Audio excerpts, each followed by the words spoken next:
우리 말씀 훈독하겠습니다. 예수께서 빌립보 가이사랴 지방에 이르러 제자들에게 물어 이르시되 사람들이 인자를 누구라 하느냐?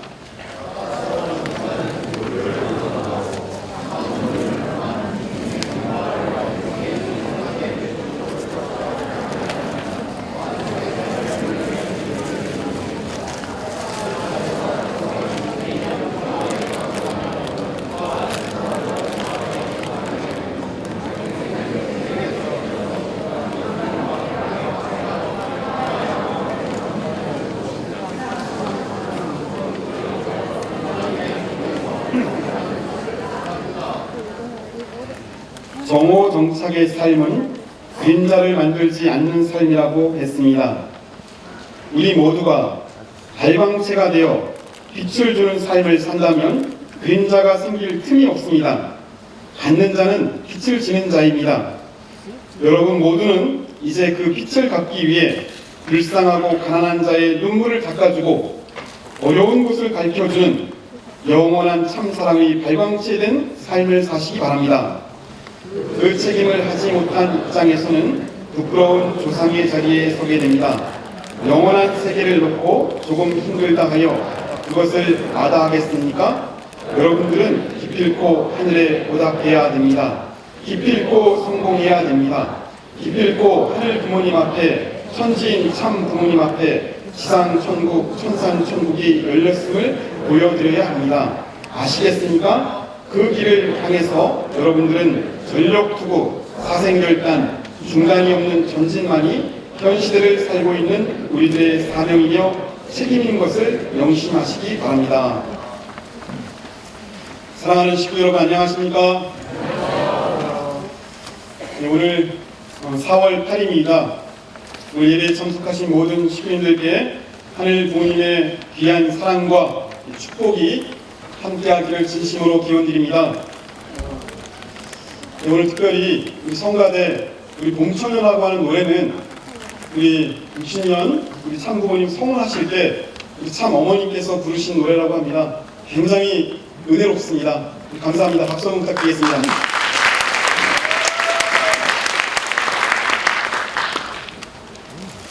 네, 오늘 두 번째 4월 두 번째 성일인 만큼 말씀을 통해 우리의 심정에 다가오시는 참 부모님의 사랑이 경험되는 예배가 되기를 진심으로 바랍니다. 오늘 말씀의 제목은 가장 듣고 싶었던 말씀입니다. 사랑하는 식구 여러분, 우리가 가장 듣고 싶은 말은 무엇입니까? 가수는 노래를 잘한다는 얘기를 듣고 싶고, 우리 여기 교수님들은 실력이 있다, 아니면 강의를 잘한다 라고 하는 이야기를 듣고 싶습니다. 목사는 어떤 소리를 듣고 싶습니까? 그렇게 얘기해 주시 않아도 되는데 얘기해 주시면 제가 정말 감사하겠습니다.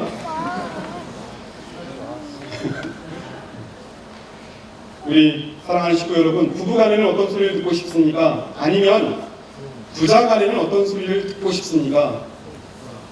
듣고 싶은 얘기가 있는데 듣고 싶지 않은 얘기를 늘 하면서 살고 있습니다. 공부해라, 아니면 청소해라, 아니면 늘 우리가 하고 싶지 않지만, 듣고 싶지 않지만 상대로부터 그런 얘기를 듣고 있습니다. 오늘 이 시간 참 부모님은 우리에게 어떤 소리를 듣고 싶을까 라고 하는 것이 설교의 주제입니다. 오늘 이 예배를 통해서 참 부모님께서 가장 듣고 싶은 말이 무엇인가 라고 하는 것을 생각해보고 깨달아지는 시간이 되시기를 바랍니다. 우리 4월 1일, 우리 4월 1일이 혹시 무슨 날인지 아십니까? 우리 기독교와 우리의 궁극적 차이가 있습니다. 지금 만우절이라고 했는데 우리 부활절입니다.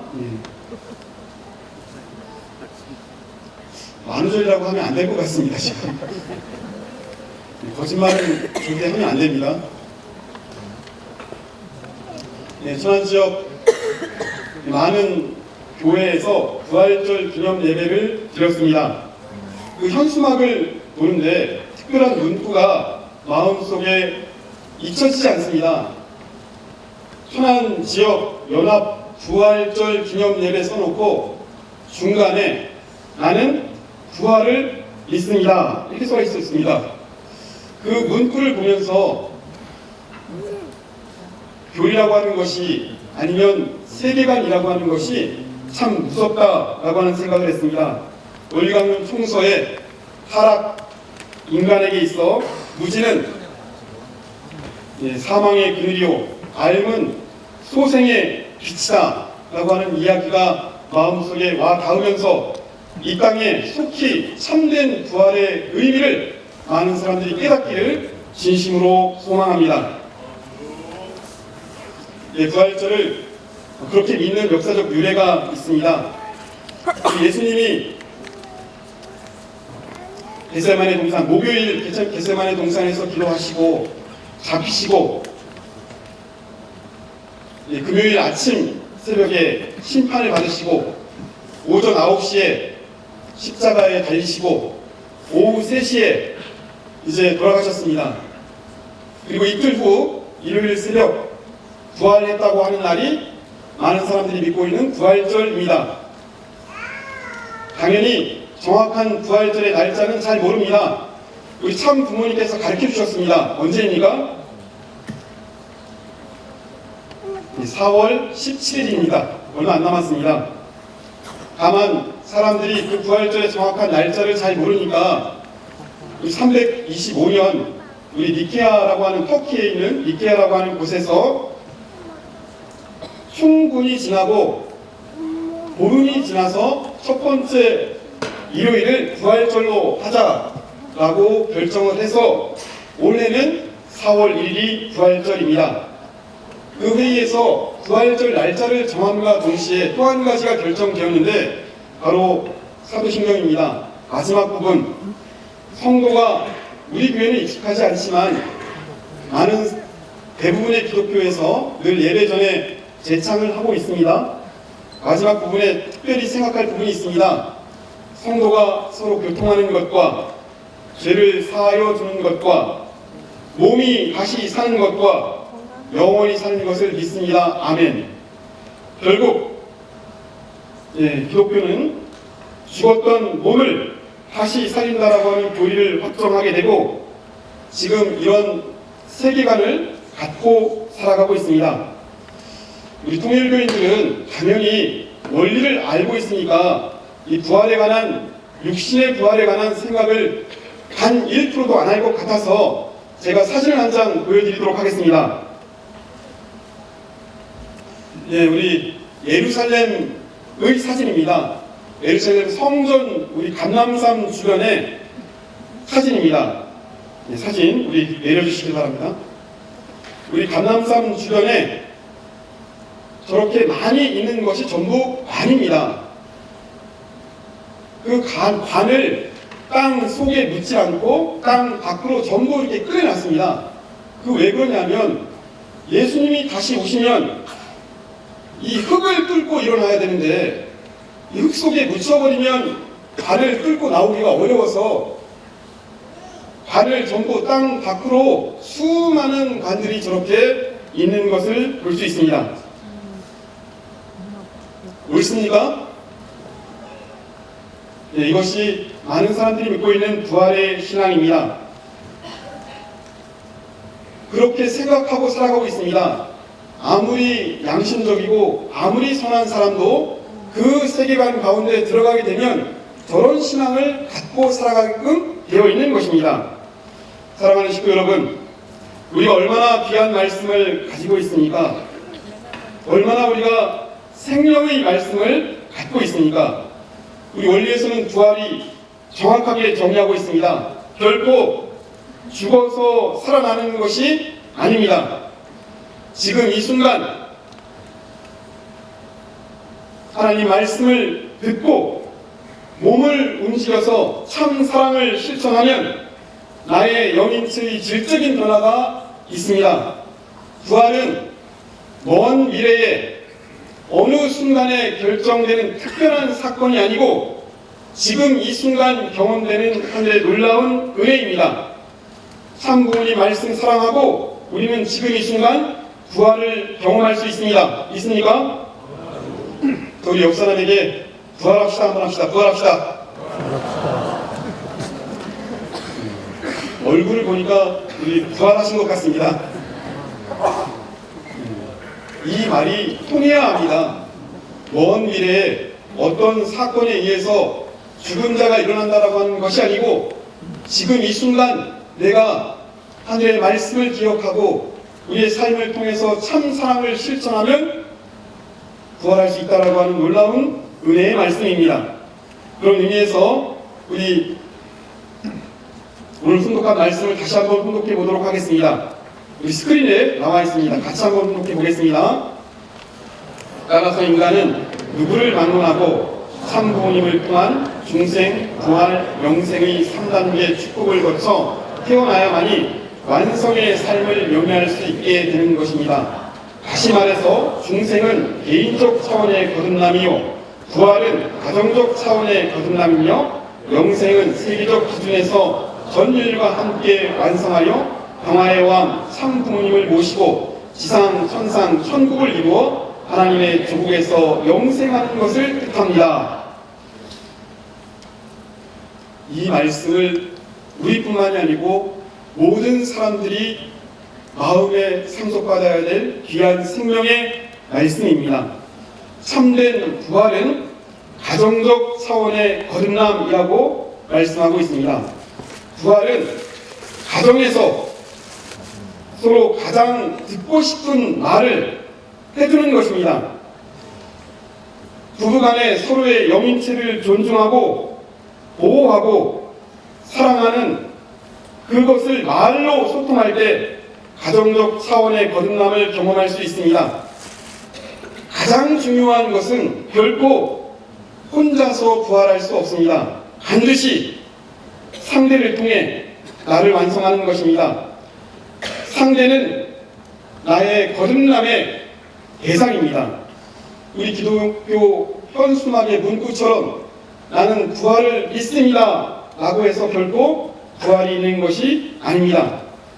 오늘 훈독한 말씀에서 부모님은 정오정착의 삶은 그림자를 만들지 않는 삶이라고 했습니다.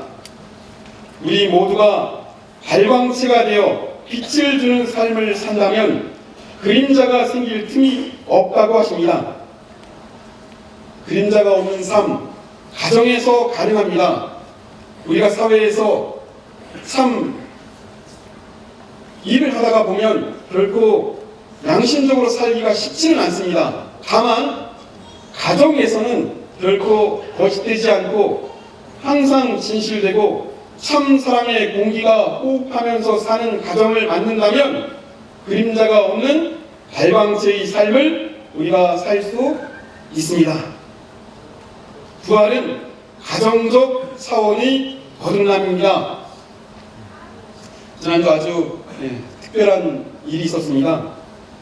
우리 교회가 전국교회가 제2차 40일 정성을 드리고 있습니다. 그 40일 정성 가운데서 3일 동안 철야 정성을 드리게 되어 있습니다. 그래서 지난달 우리 교회도 철야 정성을 드렸습니다. 철야 정성이 끝나고 한 학생이 찾아왔습니다.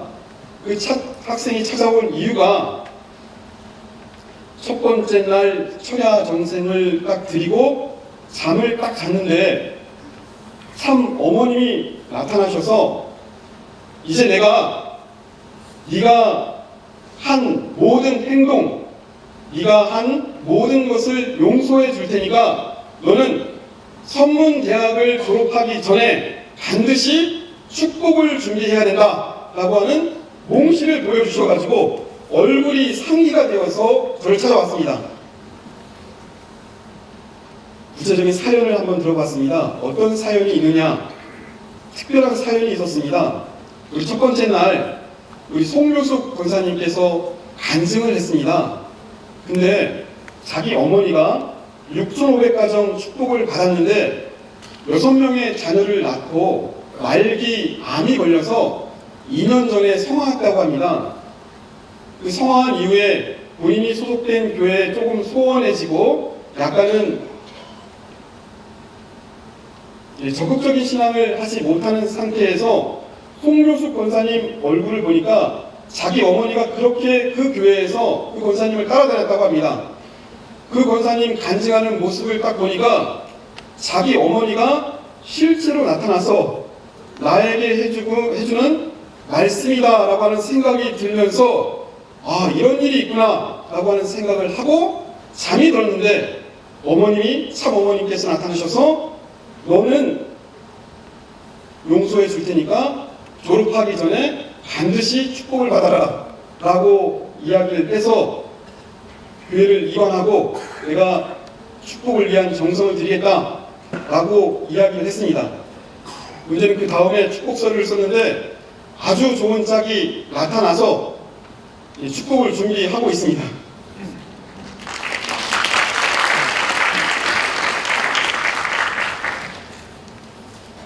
정말 하늘의 귀한 축복을 잘 받을 거라고 생각됩니다. 그런 의미에서 원리강론 202페이지 우리 부활론 가운데 일부분 같이 한번 훈독하겠습니다. 그리하여 그 영인들은 지상의 성도들로 하여금 재림하신 예수님을 모시어 생명체 크대의 영인체를 완성할 수 있도록 협조함으로써 그들도 동일한 혜택을 받아서 생명체를 이루게 되는 것이다. 그리하여 이 지상의 성도들이 육신을 벗고 천국으로 들어가게 될 때 그 영인들도 그들과 함께 천국으로 들어가게 되는 것이다. 6남매를 낳고 암이 걸려서 50대 젊은 나이에 어머니가 성화를 했습니다. 얼마나 한이 많겠습니까? 마지막 그 장남인 그 아들을 보면서 늘 너는 축복을 받아야 된다라고 하는 마지막 얘기를 하고 성화를 했는데 그 영계에 계신 그 어머니가 그 아들에게 협조함으로 말미암아 그 아들의 삶이 원리적 관점에서 방향이 일치가 되고 참 부모님 중심 삼고 올바르고 건강한 이색 축복 가정을 이루는 것을 보면 영계에서 성화하신 그 어머님이 해방받는 것입니다. 그 말씀을 듣고 원리강론의 말씀이 참 의미가 있다라고 하는 생각을 합니다. 사랑하는 식구 여러분, 우리의 삶은 물론 우리 전체의 모습과 관련이 있지만 우리를 통해서 협조하는 선한 조상들이 우리를 통해서 부활할 가능성이 우리의 삶에 따라서 결정됩니다. 믿습니까? 네, 오늘 이 시간 여러분 참된 마음의 변화를 일으켜서 보다 발전하고 보다 성장하는 모습을 보일 때 우리에게 붙어있던 많은 선한 조상들도 같이 부활하는 것입니다. 제가 포스터 한 장을 보여드리도록 하겠습니다. 혹시 라틴어인데 저 말이 읽어지십니까?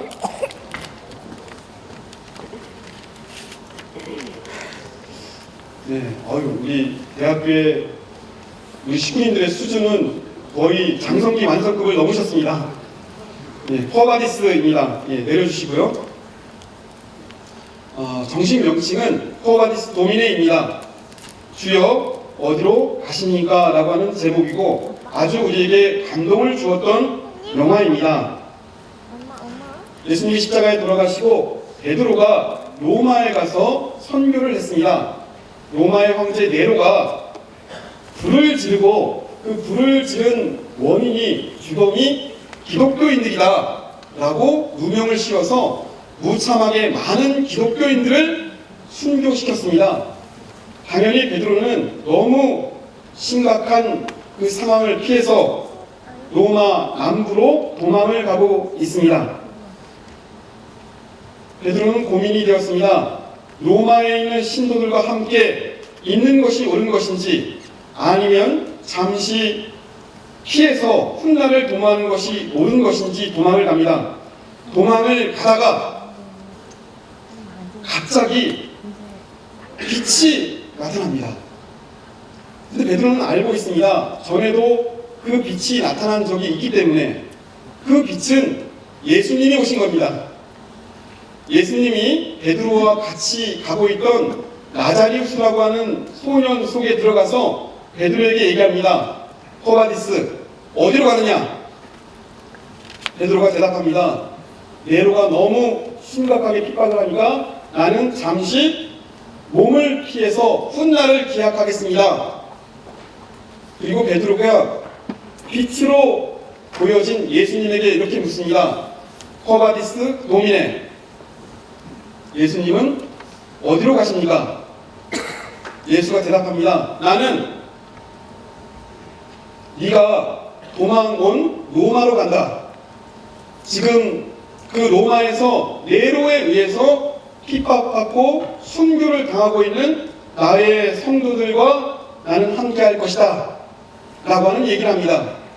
베드로가 그 말을 듣고 회개가 되어서 로마에 가서 나는 십자가에 똑바로 매달아 죽는 것이 아니고 거꾸로 매달아서 목이 잘립니다. 그런 영화입니다. 이 영화와 더불어서 다시 한번 생각해 볼 것은 코바디스 어디로 가십니까? 라고 하는 질문입니다. 만약에 우리가 베드로처럼 참 부모님께 코바디스 도미네, 참 부모님 지금 어디로 가십니까? 라고 물으면 참 부모님은 나는 지금 때로는 너희들이 피해가고 싶고 때로는 부딪히기 싫어하는 가장 중요한 현장으로 나는 가고 있다. 교회가 여러 가지 이야기가 많이 있습니다. 복잡한 건도 사실입니다. 때로는 피해가고 싶고 때로는 외면하고 싶고 때로는 방관자의 입장에 서기 쉬운 상황이기도 합니다. 다만 참 부모님께 우리가 참 부모님 어디로 가십니까? 라고 물으면 참 부모님은 우리가 피해가고 우리가 외면했던 그 순간, 그 현장, 그 사람에게 나는 가고 있다 라고 대답할 것입니다. 오늘 우리가 다시 한번 코바디스 도미네, 우리는 어디로 가고 있는가? 우리는 지금 어디에 서 있는가? 라고 하는 것을 다시 한번 깊게 생각해 보시는 사랑하는 식구님들 되시기를 진심으로 바랍니다. 우리 베드로는 어떤 사람입니까? 12 제자 가운데서 대표입니다. 베드로는 예수님에게 가장 심각한 꾸중과 가장 많은 칭찬을 받은 인물입니다. 우리 가야바 법정에서 암탉이 울기 전에 나는 예수를 모른다 3번 부인했습니다. 겟세마네 동산에서는 예수에게 사탄아 뒤로 물러가라 라고 하는 이야기도 들은 장본인이 베드로였습니다. 하지만 예수로부터 엄청난 칭찬을 받은 제자도 역시 베드로였습니다. 오늘 우리 봉독한 우리 마태복음 16장 13절입니다. 우리 같이 한번 봉독해 보겠습니다. 자, 시작. 예수께서 빌립보 가이사랴 지방에 이르러 제자들에게 물어 이르시되 사람들이 인자를 누구라 하느냐. 예수가 베드로에게 묻습니다. 사람들이 나를 누구라 하느냐. 베드로가 대답합니다. 너는 세례 요한, 엘리야, 어떤 이는 에레미야 같은 선지자라고 합니다. 라고 물으니까 예수가 베드로에게 다시 묻습니다. 사람들이 그렇게 생각하는 것 말고 너 베드로는 나를 어떻게 생각하느냐? 라고 물으니까 베드로가 대답합니다. 예수님은 그리스도시요 살아계신 하나님의 아들입니다 라고 대답하니까 성경 3년 공생의 가운데서 예수님이 가장 기뻐하시고 가장 흥분된 언어로 얘기합니다. 베드로, 네가 복이 있다. 이를 내게 알게 한 것은 혈통적 인연이 아니고 하늘에 계신 아버지가 너에게 그 얘기를 알게 했다.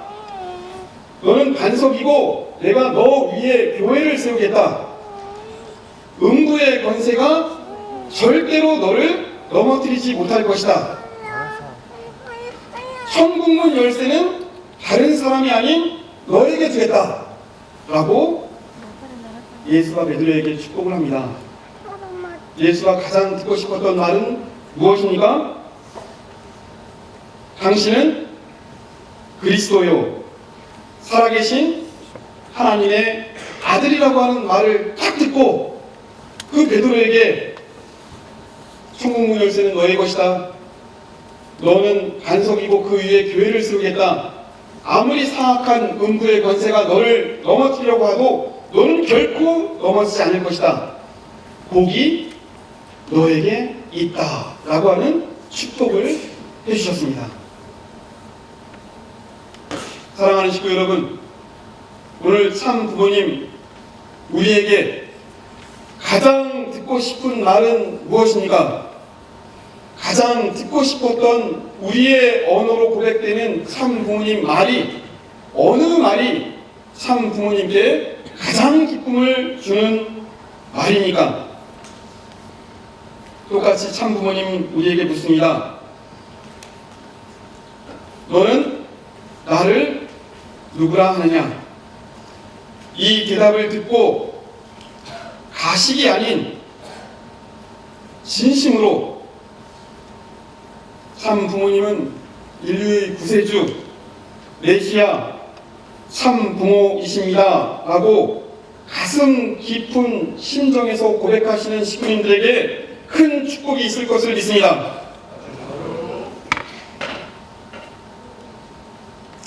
우리의 입을 통해서 가장 듣고 싶어 하는 말씀, 생명을 다하고 책임을 다하고 우리의 모든 것을 다해서 영원한 생명을 주시는 참 부모님입니다. 사랑하는 식구 여러분, 참 부모님, 우리의 입을 통해서 가장 듣고 싶어하는 말씀, 우리는 알고 있습니다. 마음을 다하고 생명을 다하고 책임을 다해서 당신은 나의 생명이시고 인류의 구세주이시고 메시아이시고 참 부모이십니다 라고 하는 그 고백이 머리가 아닌 심정에서부터 나올 때 참 부모님은 우리를 통해서 기쁨과 영광을 받으십니다. 4월이 출발되었습니다.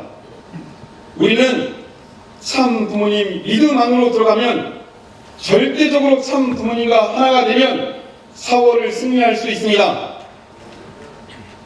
그런 의미에서 오늘 우리가 훈독한 본문의 마지막 말씀을 훈독하면서 오늘 말씀을 마치도록 하겠습니다. 또박또박 같이 훈독하겠습니다. 여러분들은 기필코 하늘에 보답해야 됩니다. 기필코 성공해야 됩니다. 기필코 하늘 부모님 앞에, 천지인 참 부모님 앞에 지상 천국, 천상 천국이 열렸음을 보여드려야 합니다. 아시겠습니까? 그 길을 향해서 여러분들은 전력 투구, 사생결단, 중간 없는 전진만이 현 시대를 살고 있는 사람들의 사명이며 책임인 것을 명심하시기 바랍니다. 기도하시겠습니다. 사랑과 은혜가 충만하신 하늘 부모님, 천지인 참 부모님, 진심으로 감사드립니다. 많은 세상 사람들이 부활에 관해서 생각하고 있지만 하늘의 참된 부활을 알지 못한 채 살아가고 있습니다. 참 부모님 이 땅에 오시어 참된 부활의 의미를 가르쳐주시고 우리를 생명 안으로 인도하심을 진심으로 감사드립니다. 마음을 다하고 생명을 다하고 책임을 다해서 우리 부모님은 나의 생명이시고 구세주이시고 메시아이시고 참 부모님하고 고백할 때 참된 부활 생명을 우리에게 주심에 보답하는 효자 효녀의 길임을 저희가 믿습니다. 이 예배를 통해서 다시 한번 말씀을 통해서 거듭나게 해주심을 진심으로 감사드리면서 축복 중심 가정 원순도 이름으로 보고하고 아뢰었사옵나이다.